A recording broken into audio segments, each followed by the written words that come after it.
एक थाली मुझे कितने की पड़ेगी, वो हिसाब महाराजा अग्रसेन ने लगा के समझाया। तो महाराजा अग्रसेन ने समझाया कि 10 लोगों का 1 महीने का जो खाना है तुम्हारी, उसकी कॉस्ट आ रही है 25 सिक्के। महाराज, अगर मैं 2 की जगह 3 सिक्के मांगूंगी, मेरे 2.5 लग रहे हैं लेकिन 3 मांगूंगी, तो लोग मुझे छोड़ के चले जाएंगे। महाराजा अग्रसेन ने कहा कि छोड़ के जाएंगे क्यों नहीं, वो अलग समझाता हूं, पर पहले तुम ये प्राइसिंग सीखो। महाराजा अग्रसेन एक अद्भुत बिजनेस कोच थे।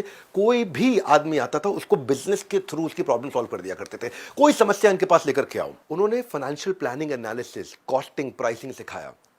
मैं बताता हूं हुआ क्या। जब वो भीषण आग लगी थी तो बहुत सारे घर जल गए थे, कई लोग भी मारे गए, इसमें कई औरतें, आदमी मारे गए। तो इसका असर ये आया। उस असर को समझाने से पहले मैं कहानी समझाता हूं आपको। हुआ ये कि कुछ लेबर जो थी, उनको जब दिन में फैक्ट्री में खाना दिया जाता था, तो जो 4 रोटी खाता था वो 12 रोटी खाने लग गया। लोग हैरान, ये 4 रोटी खा रहा है, 12 खा रहा है। तो जाके महाराजा अग्रसेन को शिकायत लगाई। महाराजा अग्रसेन बोले, यार खाने पे तुम क्यों सवाल जवाब कर रहे हो, खाना खाने दो। बोले दिक्कत ये है कि 12 रोटी खाने के बाद वो सो जाता है, काम नहीं करता। तो महाराजा अग्रसेन गए, बोले चेक करो ऐसा क्यों हो रहा है भाई, फिर ये तो बात गलत है। तो उनके मंत्रियों ने भी कहा चेक करना चाहिए। तो जब उन्होंने बात करना जरूरी समझा, लोगों से गए, बात किया, उन्होंने कुछ ऐसी लेबर को बुलाया, तो पता चला कि मजदूरों से मालूम चला कि जो लोग ज्यादा खाना खा रहे हैं ये वो लोग हैं जिनकी बीवियां मर गई हैं, उनको रात को खाने को नहीं मिलता, सुबह नाश्ता नहीं मिलता, उनको दिन में जब अपनी फैक्ट्री में खाना मिलता है तो सारा का सारा एक साथ खा जाते हैं, 3 बारी का खाना, क्योंकि घर में बीवी है नहीं, कौन बनाएगी।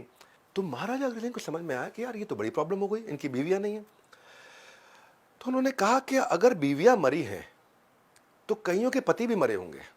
तो देखा, पता किया, कुछ ऐसी बीवियां मिली जिनके अब 2-3 बीवियां मिली जिनके पति नहीं रहे अब। तो उनको बुलाया, उन्होंने लेडीज को समझाया, बोला तुम्हें बिजनेस वुमेन बनाना चाहता हूं। बोले क्या करेंगे। बोले तुम क्लाउड किचन चालू करो। अब जिनकी बीवियां मर गई हैं तुम उनके लिए खाना बनाओ, रात को उनके लिए खाने की डिलीवरी करो, टिफिन सर्विस तैयार करो, क्लाउड किचन तैयार करो। अब क्लाउड किचन और टिफिन सर्विस की बात महिला को अच्छी लगी, पूरे उत्साह से अगले दिन महिला काम पे लग गई, उसने खाना बनाना शुरू किया और एक एक महिला ने 10-10 ऐसे आदमियों को खाना खिलाना शुरू किया। अब वो तीनों महिलाएं 1 महीने के बाद रोती हुई महाराजा अग्रसेन के पास पहुंच गई और रोने लगी।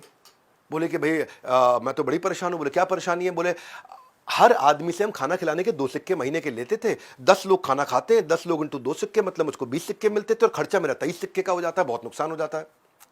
तब महाराजा अग्रसेन ने पूछा 23 सिक्के का खर्चा क्यों हो रहा है। सब्जी कितने की लग रही है, 1 थाली में। आटा कितने का लग रहा है, 1 थाली में। दाल कितने की लग रही है, चावल कितने की लग रही है, कोयला कितने का लग रहा है, पानी कितने का लग रहा है, मेहनत कितने का लग रहा है, प्रॉफिट कितने का जोड़ा। तो लेडी को समझ में आया कि भाई मैंने तो कॉस्ट ऑफ गुड सोल्ड, जिसको बोलते हैं कॉग्स, जिसको बोलते हैं कॉस्ट बिहाइंड द कॉस्ट, वो निकाला ही नहीं और कॉस्ट को अपोर्शन करना नहीं सीखा कि थाली पे एक कॉस्ट को कैसे जोड़ा जाए।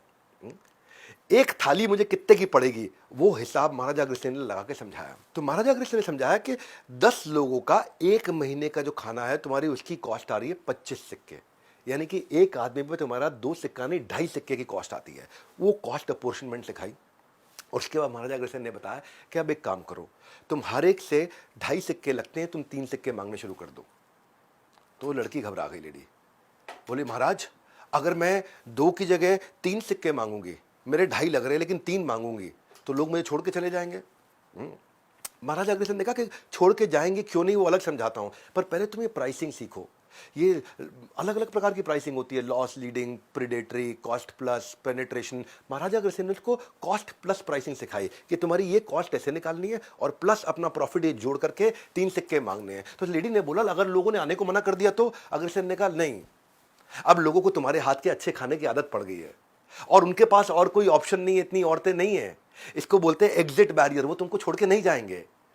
और क्योंकि ये तुम्हारी सबसे बड़ी ताकत है, क्योंकि तुम ही बना रही हो यहां पे।